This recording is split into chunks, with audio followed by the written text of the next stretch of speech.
ನನ್ನ ಹೆಸರು ಶ್ವೇತಾ. ನಾನು ಈ ಮನೆಯ ಕಿರಿಯ ಸೊಸೆ. 6 ತಿಂಗಳ ಹಿಂದೆಯಷ್ಟೇ ನನಗೆ ಸುಮಂತನೊಂದಿಗೆ ಮದುವೆಯಾಯಿತು. ನಾನು ಚೆನ್ನಾಗಿ ಕಲಿತು ವಿದ್ಯಾವಂತಳಾಗಿದ್ದೇನೆ. ನನ್ನ ಪತಿ ಒಬ್ಬ ಒಳ್ಳೆಯ ವ್ಯಾಪಾರಗಾರ. ನನ್ನ ಮನೆಯಲ್ಲಿ ಅತ್ತೆ, ಮಾವ, ನನ್ನ ಪತಿಯ ಅಣ್ಣ ಅರುಣ್ ಮತ್ತು ಅವನ ಹೆಂಡತಿ ಗೀತಾ, ಅವರಿಬ್ಬರ ಮಕ್ಕಳನ್ನು ಬಿಟ್ಟರೆ ನಾವಿಬ್ಬರು ಗಂಡ ಹೆಂಡತಿ ಇರುವುದು. ಮನೆಯಲ್ಲಿ ಎಲ್ಲರೂ ಒಳ್ಳೆಯವರು. ಅತ್ತೆ ಕೂಡ ತುಂಬಾ ಒಳ್ಳೆಯವರು. ಯಾರಾದರೂ ಕೆಟ್ಟವರು ಅಂತ ಇದ್ದರೆ ಅದು ನಾನೇ. ಏಕೆಂದರೆ ಯಾರೇ ತಪ್ಪು ಮಾತುಗಳನ್ನು ಆಡಿದರೆ ನಾನು ಸಹಿಸಿಕೊಳ್ಳುತ್ತಿರಲಿಲ್ಲ. ಗಂಡನ ಮನೆಗೆ ಬಂದ ಮೇಲೆ ನಾನು ಹೀಗಾಗಿದ್ದೇನೆ ಎಂದಲ್ಲ. ಬಾಲ್ಯದಿಂದಲೂ ನಾನು ಯಾರೇ ಆದರೂ ನನ್ನ ಮುಖ ಕೊಟ್ಟು ನೇರವಾಗಿ ಮಾತನಾಡುತ್ತೇನೆ. ಇದರಿಂದಾಗಿ ಹೆಚ್ಚಿನ ಜನರು ನನ್ನನ್ನು ಇಷ್ಟಪಡುವುದಿಲ್ಲ. ನೀನು ಹೇಳುವುದು ಸರಿ ಇದ್ದರೂ ಹೇಳುವ ರೀತಿ ಸ್ವಲ್ಪ ತಪ್ಪು ಮತ್ತು ಒರಟಾಗಿರುತ್ತದೆ. ಆದ್ದರಿಂದ ನೀನು ಹೇಳುವ ರೀತಿಯನ್ನ ಸ್ವಲ್ಪ ಬದಲಾಯಿಸಿಕೊ ಎಂದು ನನ್ನ ತಾಯಿ ನನಗೆ ಬಹಳಷ್ಟು ಬಾರಿ ಹೇಳಿದ್ದಳು. ನಾನು ಕೂಡ ಅನೇಕ ಬಾರಿ ಪ್ರಯತ್ನಿಸಿದೆ, ಆದರೆ ನನಗೆ ಅದು ಸಾಧ್ಯವಾಗಲಿಲ್ಲ. ನಾನು ತಪ್ಪು ಕಂಡಾಗ ಅಥವಾ ಕೇಳಿದಾಗ ನಿಷ್ಠೂರವಾಗಿ ಮಾತನಾಡುವ ಅಭ್ಯಾಸ ನನಗೆ ಆಗಿಬಿಟ್ಟಿದೆ. ಅದಕ್ಕಾಗಿಯೇ ನನ್ನ ಅತ್ತೆ ಮನೆಯವರು ನನ್ನನ್ನು ಇಷ್ಟಪಡುವುದಿಲ್ಲ. ಮದುವೆಯಾಗಿ 6 ತಿಂಗಳಾದರೂ ನಾನು ಒಳ್ಳೆಯ ಸೊಸೆ ಅಂತ ಅನ್ನಿಸಿಕೊಳ್ಳಲು ಆಗಲಿಲ್ಲ. ಆದರೆ ನನ್ನ ಅಕ್ಕ ಗೀತಾ ಯಾರಿಗೂ ಎದುರು ಮಾತನಾಡದೆ ಸುಮ್ಮನೆ ತನ್ನ ಕೆಲಸದಲ್ಲಿ ತೊಡಗಿಕೊಂಡಿರುತ್ತಿದ್ದಳು. ಅದಕ್ಕಾಗಿ ಅವಳು ಎಲ್ಲರಿಗೂ ಇಷ್ಟವಾಗುತ್ತಿದ್ದಳು. ಅವಳು ನಿಜವಾಗಲೂ ಒಳ್ಳೆಯವಳೇ ಆಗಿದ್ದಳು. ಅವಳಂತೆ ನಾನೂ ಆಗಬೇಕೆಂದರೂ ನನಗೆ ಆಗುತ್ತಿದ್ದಿಲ್ಲ. ಒಂದಿನ ಎಲ್ಲರೂ ಚಪಾತಿ ಬಾಜಿಯನ್ನು ನಾಷ್ಟ ಮಾಡಿ ಆದ ನಂತರ ನಾನು ನಾಷ್ಟ ಮಾಡಲು ಕುಳಿತೆ. ಆದರೆ ಆಗಲೇ ಚಪಾತಿಗಳು ಆರಿ ಹೋಗಿದ್ದವು. ನನಗೆ ತಿನ್ನಲು ಇಷ್ಟವಿಲ್ಲದಿದ್ದರೂ ಸುಮ್ಮನೆ ಅದನ್ನೇ ತಿನ್ನುತ್ತಾ ಕುಳಿತೆ. ಏಕೆಂದರೆ ನನ್ನ ಗಂಡನ ಮನೆಯಲ್ಲಿ ಎಲ್ಲರೂ ತಿಂದ ನಂತರವೇ ಸೊಸೆಯಂದಿರರು ತಿನ್ನಬೇಕು ಅನ್ನುವ ನಿಯಮವಿತ್ತು. ಈ ನಿಯಮ ನನ್ನ ತವರು ಮನೆಯಲ್ಲಿಯೂ ನನ್ನ ಅಜ್ಜಿ ಇದ್ದಾಗ ರೂಢಿಯಲ್ಲಿತ್ತು. ನನ್ನ ಅಮ್ಮ, ಅಜ್ಜಿ ಮತ್ತು ಅಪ್ಪ ತಿನ್ನುವವರೆಗೂ 1 ಕಪ್ ಚಹಾ ಕೂಡ ಕುಡಿಯುತ್ತಿದ್ದಿಲ್ಲ. ಹೀಗೆ ಯೋಚಿಸುತ್ತಾ ನಾನು ಚಪಾತಿಯನ್ನು ತಿನ್ನುತ್ತಿದ್ದೆ. ಆಗ ನನ್ನ ಅತ್ತೆ ನನಗೆ ಒದರಲು ಶುರುವಿಟ್ಟುಕೊಂಡಳು. ಅರೆ, ಎಲ್ಲರೂ ನಾಷ್ಟ ಮಾಡಿ ಎಷ್ಟೊತ್ತಾಯಿತು, ನೀನು ಇನ್ನೂವರೆಗೂ ತಟ್ಟೆ ಮುಂದೆ ಇಟ್ಟುಕೊಂಡು ಕುಳಿತಿದ್ದೀಯಾ? ಗಂಟಲಲ್ಲಿ ಇಳಿಯುತ್ತಿಲ್ಲವಾ ಅಥವಾ ಬಾಯಲ್ಲಿ ಹಲ್ಲಿಲ್ಲವಾ? ಮನೆಯಲ್ಲಿ ಎಷ್ಟೋ ಕೆಲಸ ಬಿದ್ದಿವೆ, ಉಳಿದವರಿಗೆ ತಿನ್ನಲು ಪುರುಸೊತ್ತಿಲ್ಲ. ಆದರೆ ಇವಳೊಬ್ಬಳೇ ರಾಜಕುಮಾರಿ ತರ ತಿನ್ನೋದು ಅಂತ. ಇದನ್ನು ಕೇಳಿ ನನಗೆ ತುಂಬಾ ಬೇಜಾರಾಯಿತು. ಆದರೂ ಸ್ವಲ್ಪ ಸಾವರಿಸಿಕೊಂಡು, ಅತ್ತೆ, ತಿನ್ನುವಾಗಲಾದರೂ ಸ್ವಲ್ಪ ಸುಮ್ಮನಿರಬಾರದಾ?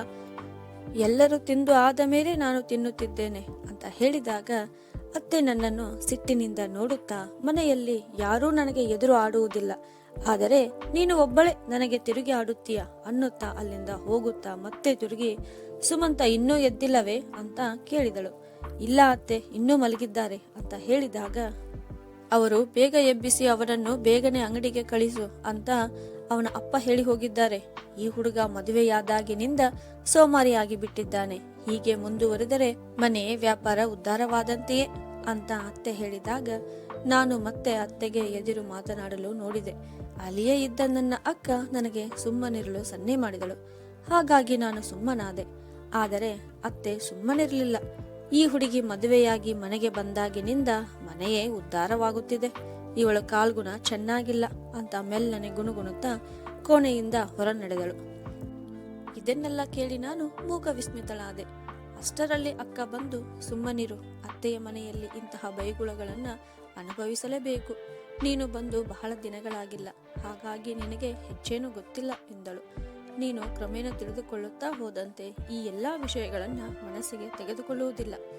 ಇಷ್ಟಕ್ಕೆ ನೀನು ತಲೆಕೆಡಿಸಿಕೊಂಡರೆ ನಿನಗೆ ದುಃಖ ಅನಿಸುತ್ತದೆ ಅಂತ ಹೇಳಿದಳು. ಒಂದು ದಿನ ಅಕ್ಕ ಬಂದು ನನ್ನನ್ನು ಕೇಳಿದಳು, ಇವತ್ತು ಊಟಕ್ಕೆ ಅಡಿಗೆ ಏನು ಮಾಡುತ್ತೀಯಾ ಅಂತ. ನಾನು ರೊಟ್ಟಿ ಕಾಳು ಪಲ್ಯ ಅಂತ ಹೇಳಿದೆ. ಆಗ ಅವಳ ಹಿಂದಿನಿಂದ ಅತ್ತೆ ಬಂದು, ಏಯ್, ಅವಳನ್ನು ಏನು ಕೇಳುತ್ತೀಯಾ? ರೊಟ್ಟಿ ಜೊತೆ ಫ್ಲವರ್ ಬಾಜಿ ಮತ್ತು ತರಕಾರಿ ಮಾಡು, ಕಾಳು ಪಲ್ಯ ನನಗಿಷ್ಟವಿಲ್ಲ ಅಂತ ಹೇಳಿದಳು. ಆಗ ಅಕ್ಕ, ನಾನು ಎಲ್ಲ ರೆಡಿ ಮಾಡಿ ಕೊಡುತ್ತೇನೆ, ನೀನು ಅಡಿಗೆ ಮಾಡು ಅಂತ ನನಗೆ ಹೇಳಿದಳು. ನಾನು ಅಡಿಗೆ ಮಾಡುತ್ತಿರುವಾಗ ನನ್ನ ಅಣ್ಣನ ಫೋನ್ ಕಾಲ್ ಬಂದಿತ್ತು. ಶ್ವೇತಾ, ನಾನು ಮತ್ತು ಅಪ್ಪ ಏನೋ ಕೆಲಸದ ನಿಮಿತ್ತ ನಿಮ್ಮ ಮನೆಯ ಹತ್ತಿರವೇ ಬಂದಿದ್ದೇವೆ. ನಿಮ್ಮ ಮನೆಗೆ ನಿನ್ನನ್ನು ನೋಡಿಕೊಂಡು ಹೋಗಲು ಬರುತ್ತಿದ್ದೇವೆ ಅಂತ ಅಣ್ಣ ಹೇಳಿದಾಗ ನನಗೆ ತುಂಬಾ ಖುಷಿಯಾಗಿ, ಹಾ ಅಣ್ಣ, ಬೇಗನೆ ಬನ್ನಿ, ನಾನು ಈಗ ಅಡಿಗೆ ಮಾಡುತ್ತಿದ್ದೇನೆ, ಇಂದು ಮಧ್ಯಾಹ್ನದ ಊಟವನ್ನು ಇಲ್ಲಿಯೇ ಮಾಡಿಕೊಂಡು ಹೋಗುವಿರಂತೆ ಅಂತ ಹೇಳಿದೆ. ನನಗೆ ತುಂಬಾ ಖುಷಿಯಾಯಿತು. ನನ್ನ ಮದುವೆಯಾದ ಮೇಲೆ ಅಪ್ಪ ಅಣ್ಣ ಮೊದಲ ಬಾರಿಗೆ ನನ್ನ ಮನೆಗೆ ಬರುತ್ತಿದ್ದರು. ನಾನು ಬಹಳ ಉತ್ಸುಕಳಾಗಿ ಅವರು ಬರುವ ದಾರಿಯನ್ನೇ ಕಾಯುತ್ತಿದ್ದೆ. ಅಪ್ಪ ಮತ್ತು ಅಣ್ಣ ಬರುವ ವಿಷಯವನ್ನು ನನ್ನ ಅತ್ತೆ ಮತ್ತು ಅಕ್ಕಳಿಗೆ ಹೇಳಿದಾಗ ನನ್ನ ಅತ್ತೆಯ ಮುಖ ಬಾಡಿದಂತಾಯಿತು. ಬಹುಶಃ ನನ್ನ ಅತ್ತೆಗೆ ನನ್ನ ತವರು ಮನೆಯವರು ಇಲ್ಲಿಗೆ ಬರುವುದು ಇಷ್ಟವಿರಲಿಲ್ಲ ಅಂತ ಕಾಣಿಸುತ್ತಿತ್ತು. ನಾನು ಅಲ್ಲಿಂದ ಸುಮ್ಮನೆ ಅಡಿಗೆ ಮನೆಗೆ ಹೋಗಿ ಅಡಿಗೆ ಮಾಡಲು ನಿಂತೆ. ಸ್ವಲ್ಪ ಹೊತ್ತಿನಲ್ಲಿಯೇ ನಾನು ಅಕ್ಕ ಸೇರಿಕೊಂಡು ನನ್ನ ತಂದೆಗೆ ಇಷ್ಟವಾದ ಮತ್ತು ಅತ್ತೆ ಹೇಳಿದ ಅಡುಗೆಯನ್ನು ತಯಾರಿಸಿದೆವು. ಅಷ್ಟರಲ್ಲಿ ನನ್ನ ಗಂಡ ಎದ್ದು ಬಂದು ಚಹಾವನ್ನ ಕೇಳಿದರು. ನೀವು ಇಷ್ಟು ಹೊತ್ತು ಮಲಗಿದರೆ ಅತ್ತೆ ನನ್ನ ಮೇಲೆ ಸಿಟ್ಟಿಗೆ ಬರುತ್ತಾರೆ. ನೀವು ಬೇಗನೆ ತಯಾರಾಗಿ ಅಂಗಡಿಗೆ ಹೋಗಿರಿ. ಮಾವ ನಿಮ್ಮನ್ನು ಬೇಗನೆ ಕಳುಹಿಸಿಕೊಡು ಅಂತ ಅತ್ತೆಗೆ ಹೇಳಿ ಹೋಗಿದ್ದಾರಂತೆ ಅಂತ ಹೇಳಿದೆ. ಅವರು ನನ್ನ ಮಾತನ್ನು ಕೇಳಿ ಎಲ್ಲ ತಿಳಿದವರಂತೆ ಹಾ ಗೊತ್ತಿದೆ, ಬೇಗನೆ ಹೋಗುತ್ತೇನೆ. ಅವರು ದಿನವೂ ಇದನ್ನೇ ಹೇಳಿ ಹೋಗೋದು ಅಂತ ಹೇಳಿದರು. ಅಡುಗೆ ಮನೆಯಲ್ಲಿ ಎಲ್ಲ ಅಡುಗೆ ತಯಾರಾದ ನಂತರ ಅಕ್ಕ ಎಲ್ಲ ಅಡುಗೆಯನ್ನು ಬಿಟ್ಟ ಕಣ್ಣು ಮುಚ್ಚದೆ ನೋಡಿ ಗಾಬರಿಯಿಂದ, ಇಷ್ಟೆಲ್ಲ ಅಡುಗೆಯನ್ನು ಅತ್ತೆಯನ್ನು ಕೇಳದೆ ಮಾಡಿದ್ದೇವೆ, ಅತ್ತೆ ಏನಂತಾರೋ ಏನೋ ಅಂತ ಶ್ವೇತಾಳಿಗೆ ಹೇಳಿದಾಗ, ಅವರೇನು ಅನ್ನುತ್ತಾರೆ ಅಕ್ಕ, ನೀನೇನು ಹೇಳುತ್ತಿದ್ದೀಯಾ? ನನ್ನ ಮದುವೆಯಾದ ಮೇಲೆ ಮೊದಲ ಸಲ ನನ್ನ ಅಣ್ಣ ಮತ್ತು ಅಪ್ಪ ನನ್ನ ಮನೆಗೆ ಬರುತ್ತಿದ್ದಾರೆ. ಅವರಿಗಾಗಿ ಅವರಿಷ್ಟದ ಅಡುಗೆಯನ್ನು ಮಾಡಬಾರದೆ? ಅಪ್ಪನಿಗೆ ಇಷ್ಟವಾದ ಅಡುಗೆ ಮಾಡದಿದ್ದರೆ ಅವರು, ಮಗಳೇ, ಮದುವೆಯಾಗಿ ಗಂಡನ ಮನೆಗೆ ಬಂದ ಮೇಲೆ ನನಗೆ ಇಷ್ಟದ ಅಡುಗೆ ಮಾಡುವುದನ್ನೇ ಮರೆತು ಬಿಟ್ಟಿಯಾ ಅಂತ ಕೇಳುವುದಿಲ್ಲವೇ ಅಂತ ಕೇಳಿದಾಗ ಅಕ್ಕ, ಹೌದು ಶ್ವೇತಾ, ನೀನು ಹೇಳುವುದು ನಿಜವೇ. ಆದರೆ ಅತ್ತೆ ಏನಂತಾರೋ ಅಂತ ನನಗೆ ಭಯ ಶುರುವಾಗಿದೆ. ನಾನು ಇಷ್ಟು ವರ್ಷವಾದರೂ ಅವರನ್ನು ಕೇಳದೆ ಒಂದಿನವೂ ಅಡುಗೆಯನ್ನು ಮಾಡಿಲ್ಲ. ಯಾರಾದರೂ ಅತಿಥಿಗಳು ಬರುವವರಿದ್ದರೆ ಅವರಿಂದ ಸ್ಪಷ್ಟವಾಗಿ ಕೇಳಿಯೇ ಅಡುಗೆ ಮಾಡುತ್ತೇನೆ ಅಂತ ಹೇಳಿದಳು. ಅದಕ್ಕೆ ನಾನು, ಅಂದರೆ ಅನ್ನಿಲಿ ಬಿಡು ಅಕ್ಕ, ಸ್ವಲ್ಪ ಅನಿಸಿಕೊಂಡರೆ ನನಗೇನೂ ಆಗುವುದಿಲ್ಲ. ನನಗೆ ಅವರು ಯಾವಾಗಲೂ ಅನ್ನುತ್ತಲೇ ಇರುತ್ತಾರೆ. ಅದರಲ್ಲೇನು ವಿಶೇಷವಿದೆ? ದಿನವೂ ಅವರಿಂದ ನಾನು ಅನಿಸಿಕೊಳ್ಳುವುದೇ ಆಯಿತು ಅಂತ ಹೇಳಿ ನಗತೊಡಗಿದಾಗ ಅಕ್ಕ ಗೀತಾಳು ಕೂಡ ನಕ್ಕಳು. ಹೀಗೆ ನಾವಿಬ್ಬರು ಮಾತನಾಡುವಷ್ಟರಲ್ಲಿ ಅತ್ತೆ ಅಡಿಗೆ ಮನೆಗೆ ಬಂದು, ನಾವು ಅಪ್ಪ ಅಣ್ಣನಿಗಾಗಿ ಏನೇನೋ ಅಡಿಗೆ ಮಾಡಿದ್ದೇವೆ ಅಂತ ಎಲ್ಲಾ ಪಾತ್ರೆಗಳ ಮುಚ್ಚಳವನ್ನ ತೆಗೆದು ನೋಡಿದಳು. ನಾನು ಮಾಡಿಟ್ಟಿದ್ದ ಎಲ್ಲಾ ಪದಾರ್ಥಗಳನ್ನು ಹೇಳಿದೆ. ಆಗ ಅತ್ತೆ, ನಿನ್ನ ತವರು ಮನೆಯವರಿಗಾಗಿ ಇಷ್ಟೆಲ್ಲ ಅಡಿಗೆ ಮಾಡಿದ್ದೀಯಾ ಅಂತ ಕೇಳಿದಾಗ ನಾನು, ಕಳೆದ ರವಿವಾರವಷ್ಟೇ ಎಲ್ಲ ಅಡಿಗೆಯನ್ನ ಮಾಡಿದ್ದೆವು. ಪ್ರತಿದಿನವೂ ಇಷ್ಟೊಂದು ಅಡಿಗೆ ಮಾಡುವುದಿಲ್ಲ. ಅಪ್ಪನ ವಿಷಯಕ್ಕೆ ಬಂದರೆ ಅವರು ಮೊದಲ ಸಲ ನಮ್ಮ ಮನೆಗೆ ಬರುತ್ತಿದ್ದಾರೆ, ಅದಕ್ಕಾಗಿ ಸ್ವಲ್ಪ ಸ್ಪೆಷಲ್ ಅಡಿಗೆ ಮಾಡಿದೆ ಅಂತ ಹೇಳಿದಾಗ ಅತ್ತೆ ತನ್ನ ಮುಖವನ್ನು ಸಿಂಡರಿಸಿಕೊಂಡು ಹೊರಹೋದಳು. ಮಧ್ಯಾಹ್ನದ ಸಮಯಕ್ಕೆ ಸರಿಯಾಗಿ ಅಪ್ಪ ಅಣ್ಣ ನನ್ನ ಮನೆಗೆ ಬಂದರು. ಅತ್ತೆಯು ಮಾವನಿಗೆ ಕಾಲ್ ಮಾಡಿ, ಬೀಗರು ಬರುತ್ತಿದ್ದಾರೆ, ಮನೆಗೆ ಬೇಗ ಬನ್ನಿ ಅಂತ ಹೇಳಿದ್ದರಿಂದ ಮಾವನವರು ಮನೆಗೆ ಬಂದರು. ಪರಸ್ಪರ ಯೋಗಕ್ಷೇಮ ವಿಚಾರಿಸಿದ ನಂತರ ಎಲ್ಲರೂ ಕೂಡಿಕೊಂಡು ಊಟವನ್ನ ಮಾಡಿ ಮತ್ತೆ ಮಾತನಾಡುತ್ತಾ ಕುಳಿತುಕೊಂಡರು. ಆಗ ನಾನು ಮತ್ತು ಅಕ್ಕ ಇಬ್ಬರು ಊಟ ಮಾಡಲಿಕ್ಕೆ ಕುಳಿತೆವು. ಹೀಗೆ ಮಾತನಾಡುತ್ತಾ ಅಪ್ಪ ನನ್ನ ಮಾವನವರಿಗೆ, ಬೀಗರೆ, ನನ್ನ ಮಗಳು ನಿಮ್ಮ ಮನೆಯಲ್ಲಿ ಹೇಗಿದ್ದಾಳೆ? ಅವಳ ನಡವಳಿಕೆಯಿಂದ ನೀವು ಖುಷಿಯಾಗಿದ್ದೀರಿ ತಾನೆ? ಎಲ್ಲರೊಂದಿಗೂ ಬೆರೆತು ಕೆಲಸವನ್ನ ಮಾಡುತ್ತಾಳೋ ಅಥವಾ ಇಲ್ಲವೋ? ಅವಳಿಂದ ನಿಮಗೆ ಏನೂ ಬೇಜಾರಿಲ್ಲ ತಾನೆ ಅಂತ ಕೇಳುತ್ತಿದ್ದನ್ನು ನಾನು ಕೇಳಿಸಿಕೊಂಡು, ನೋಡಿದೀಯಾ ಅಕ್ಕ, ಮಾವನವರು ನನ್ನ ಬಗ್ಗೆ ಏನೂ ಹೇಳುವುದಿಲ್ಲ, ಆದರೆ ಅತ್ತೆ ನನ್ನ ಬಗ್ಗೆ ಏನಾದರೂ ಹೇಳಿಯೇ ಹೇಳುತ್ತಾರೆ ಅನ್ನುವಷ್ಟರಲ್ಲಿ ಅತ್ತೆಯು, ಎಲ್ಲವೂ ಸರಿಯಾಗಿದೆ, ಆದರೆ ನಿಮ್ಮ ಮಗಳ ಬಾಯಿ ಹರಿತವಾಗಿದೆ ಅಂತ ಹೇಳಿದಳು. ಆಗ ಅಪ್ಪ, ಏನೆನ್ನುತ್ತಾಳೆ ಅವಳು, ಏನು ಮಾಡುತ್ತಾಳೆ ಅನ್ನುವಷ್ಟರಲ್ಲಿ ಮಾವನವರು ಸ್ವಲ್ಪ ದಿಮಾಕಿನಿಂದ, ಅದೆಲ್ಲ ಆಮೇಲೆ ಮಾತನಾಡೋಣ, ಮೊದಲು ನೀವು ಈಗ ಬಂದ ವಿಷಯ ಹೇಳಿರಿ ಅಂತ ಕೇಳಿದರು. ಅದಕ್ಕೆ ಅಪ್ಪ, ನಮ್ಮದೊಂದು ಇಲ್ಲೇ ಹತ್ತಿರದಲ್ಲಿಯೇ ಕೆಲಸವಿತ್ತು, ಅದನ್ನು ಮುಗಿಸಿಕೊಂಡು ಮಗಳನ್ನು ಮತ್ತು ನಿಮ್ಮನ್ನು ಮಾತನಾಡಿಸಿ ನೋಡಿಕೊಂಡು ಹೋಗಬೇಕೆಂದು ಬಂದೆವು.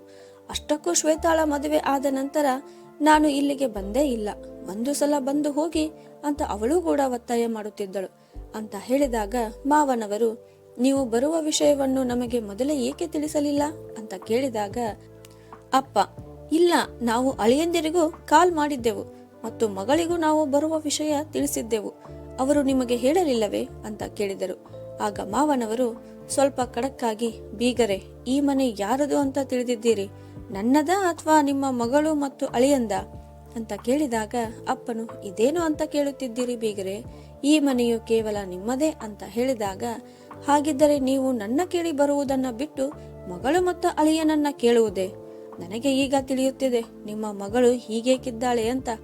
ತಂದೆ ಆದವರೇ ಹೀಗೆ ಇದ್ದರೆ ಅವರ ಮಗಳು ಕೂಡ ಹೀಗೇನೆ ಇರುತ್ತಾಳೆ ಅಂತ ಮಾವನವರು ಸೊಕ್ಕಿನಿಂದ ಹೇಳಿದಾಗ ಅಪ್ಪನು, ಅರೇ ಬೀಗರೆ, ಈಗ ಏನಾಯ್ತು ಅಂತ ನೀವು ಈ ರೀತಿ ಮಾತನಾಡುತ್ತಿದ್ದೀರಿ? ಇಷ್ಟು ಸಣ್ಣ ವಿಷಯವನ್ನು ಎಲ್ಲಿಗೋ ಒಯ್ಯುತ್ತಿದ್ದೀರಲ್ಲ.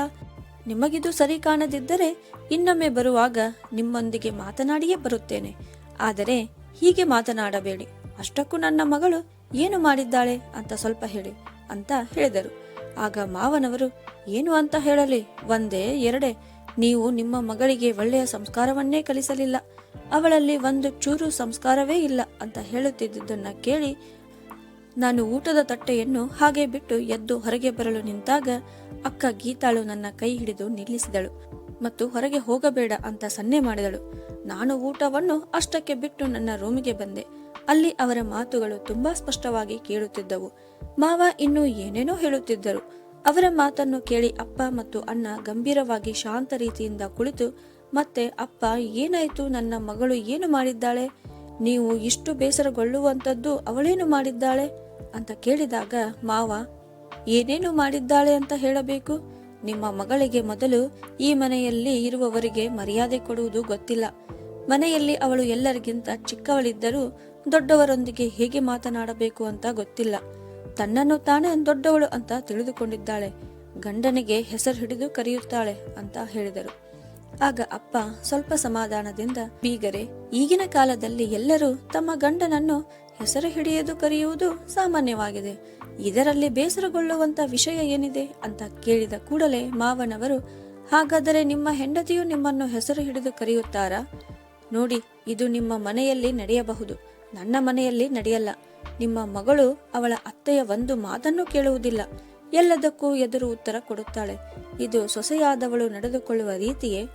ಯಾವಾಗಲೂ ತನಗೇ ತಿಳಿದಿದ್ದನ್ನೇ ಮಾಡುತ್ತಾಳೆ.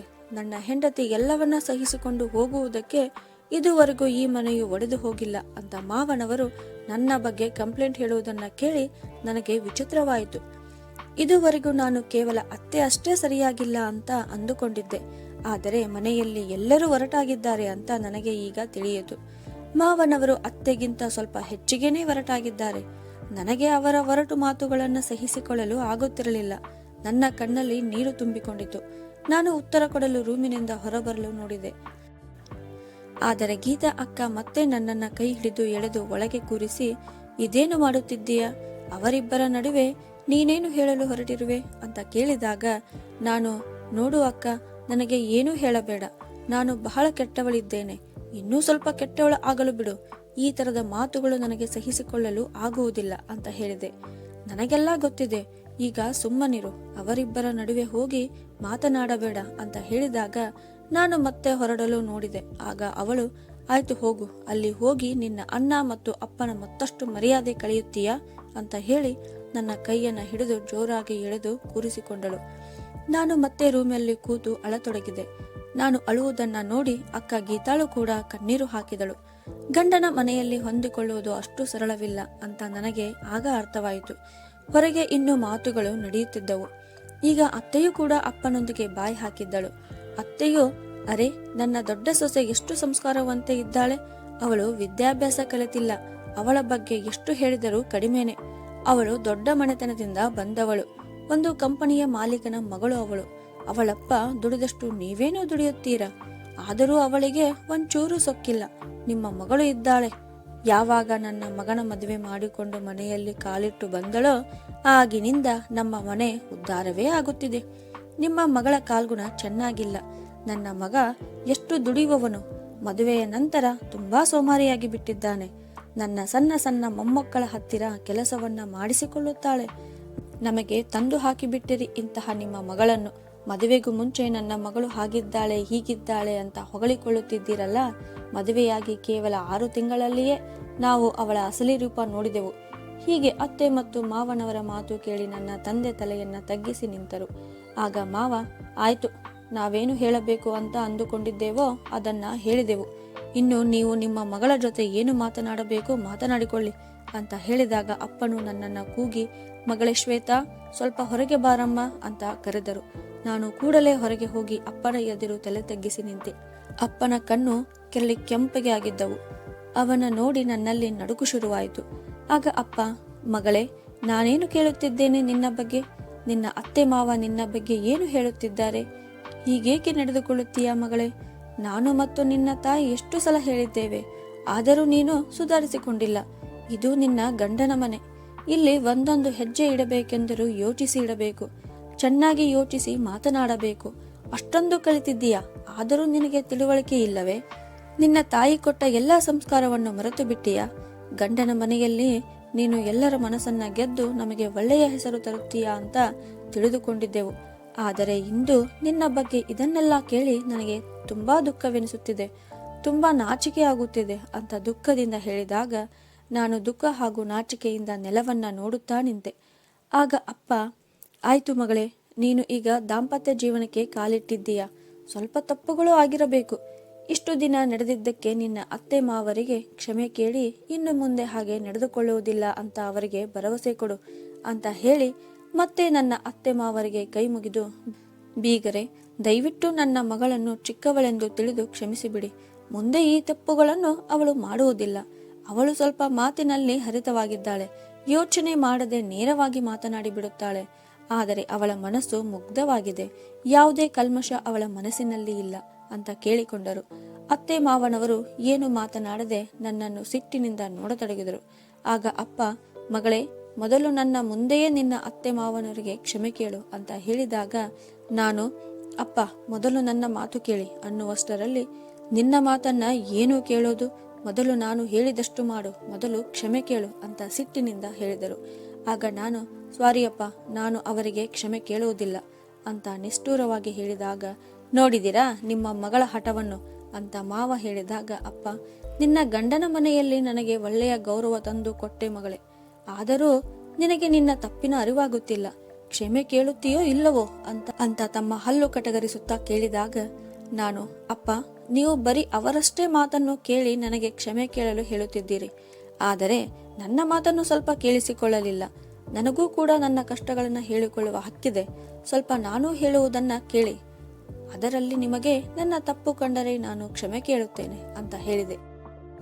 ಅಪ್ಪ ನನ್ನನ್ನು ಸಿಟ್ಟಿನಿಂದ ನೋಡುತ್ತಾ ನಿಂತರು. ಆಗ ಅಣ್ಣ, ಅಪ್ಪ, ಅಕ್ಕ ಸರಿಯಾಗಿ ಹೇಳುತ್ತಿದ್ದಾಳೆ, ಸ್ವಲ್ಪ ಅವಳು ಹೇಳುವುದನ್ನ ಕೇಳಿ ಅಂತ ಹೇಳಿದಾಗ ಅಪ್ಪ, ಆಯ್ತು, ಅದೇನು ಅಂತ ಹೇಳು ಅಂದರು.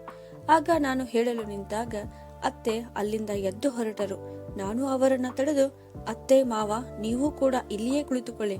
ನಾನೇನು ಹೇಳಬೇಕೆಂದಿರುವೆನೋ ಅದನ್ನ ನಿಮ್ಮ ಎದುರಿಗೇನೆ ಹೇಳುತ್ತೇನೆ ಅಂದಾಗ ಅತ್ತೆ ಮಾವ ನನ್ನನ್ನ ದುರುಗುಟ್ಟಿ ನೋಡಿ, ಆಯ್ತು, ಏನು ಹೇಳುತ್ತೀಯೋ ಹೇಳು ಅನ್ನುತ್ತಾ ಮತ್ತೆ ಕುಳಿತರು. ನಾನು ಅಲ್ಲಿಯೇ ನೆಲದ ಮೇಲೆ ಕುಳಿತಿದ್ದನ್ನ ನೋಡಿ ಅಣ್ಣ ತನ್ನ ಚೇರಿನಿಂದ ಎದ್ದು ನನಗೆ ನನ್ನತ್ತರ ಚೇರು ಕೊಡುತ್ತಾ ಕುಳಿತುಕೊಳ್ಳಲು ಹೇಳಿದಾಗ ನಾನು, ಇಲ್ಲ ಅಣ್ಣ, ನಾನು ಇಲ್ಲಿಯೇ ಕುಳಿತುಕೊಳ್ಳುತ್ತೇನೆ, ನೀನು ಕುಳಿತುಕೋ ಅಂತ ಹೇಳಿ ನನ್ನ ಗಂಡನ ಮನೆಯಲ್ಲಿ ಹಿರಿಯರು ಸೋಫಾ ಮತ್ತು ಚೇರ್ ಮೇಲೆ ಕುಳಿತಾಗ ನಮ್ಮಂತ ಚಿಕ್ಕವರು ಅವರಿಗೆ ಸರಿ ಸಮಾನವಾಗಿ ಕುಳಿತುಕೊಳ್ಳದೆ ಕೆಳಗೆ ನೆಲದ ಮೇಲೆ ಕುಳಿತುಕೊಳ್ಳುವ ಪದ್ಧತಿ ಇದೆ. ಇದನ್ನು ಕೇಳಿದ ಅತ್ತೆ ನನ್ನನ್ನು ದುರ್ಗುಟ್ಟು ನೋಡತೊಡಗಿದರು. ಅಪ್ಪ ಆಶ್ಚರ್ಯದಿಂದ ಅವರನ್ನು ನೋಡಿದರು. ಅಪ್ಪ, ನೀವು ನನಗೆ ಮೊದಲು ಹೇಳಿ, ಅತ್ತೆ ಮಾವ ನನ್ನ ಬಗ್ಗೆ ಇಷ್ಟೊಂದು ಕಂಪ್ಲೇಂಟ್ ಹೇಳುವಾಗ ನೀವು ಅವರನ್ನ ಒಂದು ಮಾತು ಕೇಳಲಿಲ್ಲ. ನನ್ನ ಮಗಳು ಮಾಡಿದ ತಪ್ಪೇನು ಅಂತ. ಅತ್ತೆ ಮಾವ ಮತ್ತು ಅಪ್ಪ ಅಣ್ಣ ಎಲ್ಲರೂ ನನ್ನನ್ನೇ ನೋಡುತ್ತಿದ್ದರು. ಆಯ್ತು, ಅವರು ನನಗೇನು ಕೇಳಲಿಲ್ಲ, ಆದರೆ ನೀವು ಕೇಳುತ್ತಿದ್ದೀರಲ್ಲ, ನಾನು ಎಲ್ಲವನ್ನ ಹೇಳುತ್ತೇನೆ ಕೇಳಿ. ಇವರು ಸಂಸ್ಕಾರದ ಬಗ್ಗೆ ಏಕೆ ಹೇಳಿದರು ನಿಮಗೆ ಗೊತ್ತೇ? ಅಪ್ಪ, ನಾನು ಸಪ್ತಪದಿ ತುಳಿದು ಮೊದಲ ಸಲ ಗಂಡನ ಮನೆಗೆ ಬಂದಾಗ ಒಳ್ಳೆಯ ವಿದ್ಯಾವಂತರ ಮನೆಗೆ ಬಂದೆ ಅಂತ ತಿಳಿದಿದ್ದೆ. ನಾನು ಏನೂ ಮುಚ್ಚುಮರೆ ಇಲ್ಲದೆ ಹೇಳುತ್ತಿದ್ದೇನೆ. ಇವರು ಈಗಿನ ಕಾಲಕ್ಕೆ ಹೊಂದಿಕೊಂಡಿದ್ದಾರೆ ಅಂತ ತಿಳಿದಿದ್ದೆ. ಮಾವ ಮತ್ತು ಭಾವ ಎದುರಿಗೆ ಬಂದಾಗ ನಾನು ಸೆರಗನ್ನು ತಲೆಯ ಮೇಲೆ ಹಾಕಿಕೊಳ್ಳದೆ ಅವರೊಂದಿಗೆ ಸ್ವಾಭಾವಿಕವಾಗಿ ಮಾತನಾಡುತ್ತಿದ್ದೆ. ಅದು ಅವರಿಗೆ ಇಷ್ಟವಾಗಲಿಲ್ಲ. ಆದರೆ ಅವರು ಅದನ್ನು ನನಗೆ ತಿಳಿಸಿ ಹೇಳದೆ, ನಿನ್ನ ತಾಯಿ ಗಂಡನ ಮನೆಯಲ್ಲಿ ಹೇಗಿರಬೇಕೆಂದು ತಿಳಿಸಿಕೊಟ್ಟಿಲ್ಲವೇ? ಮಾವ ಮತ್ತು ಭಾವನ ಎದುರು ತಲೆ ಮೇಲೆ ಸೆರಗು ಹಾಕಿ ತಲೆ ತಗ್ಗಿಸಿ ಮಾತನಾಡಬೇಕು ಅಂತ. ಮನೆಯಲ್ಲಿ ನೀನು ಎಲ್ಲರಿಗಿಂತ ಚಿಕ್ಕವಳು, ನೀನು ಯಾವಾಗಲೂ ತಲೆಯ ಮೇಲೆ ಸೆರಗನ್ನ ಹಾಕಿಕೊಂಡು ಇರಬೇಕು ಅಂತ ಬಾಯಿಗೆ ಬಂದಂತೆ ಮಾತನಾಡಿದರು. ಆಗ ನಾನು, ಭಾವ ನಿಮಗೆ ಅಣ್ಣ ಅಂತ ಕರೆಯುತ್ತೇನೆ, ಮಾವನವರಿಗೆ ನಿಮಗೆ ಅಪ್ಪ ಅಂತ ಕರೆಯುತ್ತೇನೆ. ಹಾಗಿದ್ದಾಗ ನಾನು ನಿಮ್ಮ ಎದುರಿಗೆ ಸೆರಗನ್ನ ಹಾಕಿಕೊಳ್ಳುವುದು ಅವಶ್ಯ ಏನಿದೆ ಅಂತ ಕೇಳಿದ್ದೆ.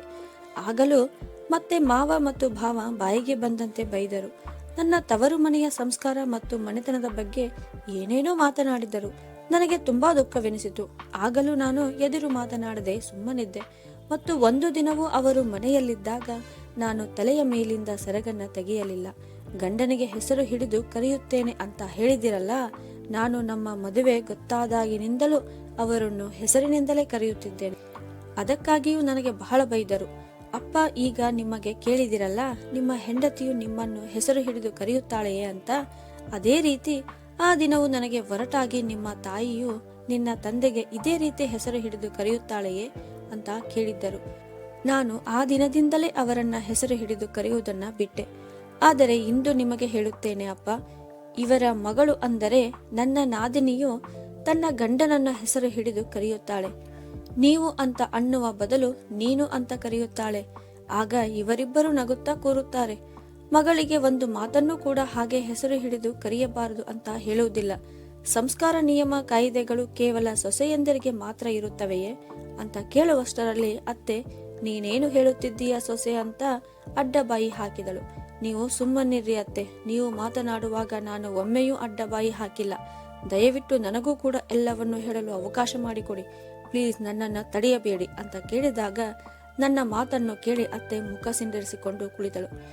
ಆಗ ನಾನು ಮುಂದುವರಿಸುತ್ತಾ, ಇನ್ನು ಇವರ ಮಗನ ಕೆಲಸದ ಬಗ್ಗೆ ಹೇಳಿದಿರಲ್ಲ, ಮದುವೆಯ ನಂತರ ಇವರ ಮಗ ಸೋಮಾರಿಯಾಗಿದ್ದಾನೆ ಅಂತ ಇವರ ಅನಿಸಿಕೆ. ಅದು ಕೂಡ ಸುಳ್ಳು. ಅವರು ಮೊದಲಿನಿಂದಲೂ ಕೆಲಸಗಳ್ಳರಿದ್ದಾರೆ. ಅವರು ಅಂಗಡಿಗೆ ಹೋಗುವುದು ಕೆಲವೇ ಸಮಯ, ಉಳಿದ ಸಮಯವನ್ನು ಹೊರಗೆ ತಿರುಗಾಡಿ ಕಳೆಯುತ್ತಾರೆ. ರಾತ್ರಿ ಗೆಳೆಯರೊಂದಿಗೆ ಪಾರ್ಟಿ ಮಾಡಿ ಲೇಟಾಗಿ ಬಂದು ಮಲಗುತ್ತಾರೆ. ಬೆಳಗ್ಗೆ ಲೇಟಾಗಿ ಏಳುತ್ತಾರೆ. ಇವೆಲ್ಲ ಹವ್ಯಾಸಗಳು ಅವರಿಗೆ ಮೊದಲಿನಿಂದಲೇ ಇವೆ. ಅವರ ಈ ಹವ್ಯಾಸಕ್ಕೆ ನನ್ನನ್ನು ಹೊಣೆಗಾರಳನ್ನಾಗಿ ಮಾಡುತ್ತಿದ್ದಾರೆ. ನಿಮಗೆ ವಿಶ್ವಾಸವಿಲ್ಲ ಅಂದರೆ ಅವರು ಇಲ್ಲಿಯೇ ಕುಳಿತಿದ್ದಾರೆ, ಅವರನ್ನ ಕೇಳಿ. ಇನ್ನು ನಾನು ಈ ಮನೆಗೆ ಬಂದ ಮೇಲೆ ಅಶುಭ ಅಂತ ಹೇಳುತ್ತೀರಲ್ಲ, ಅಂಗಡಿಯು ಚೆನ್ನಾಗಿ ನಡೆಯುತ್ತಿಲ್ಲ ಅಂದರೆ ಅದಕ್ಕೆ ಇವರ ಮಗ ಗಮನ ಕೊಡದೇ ಇರುವುದೇ ಕಾರಣ.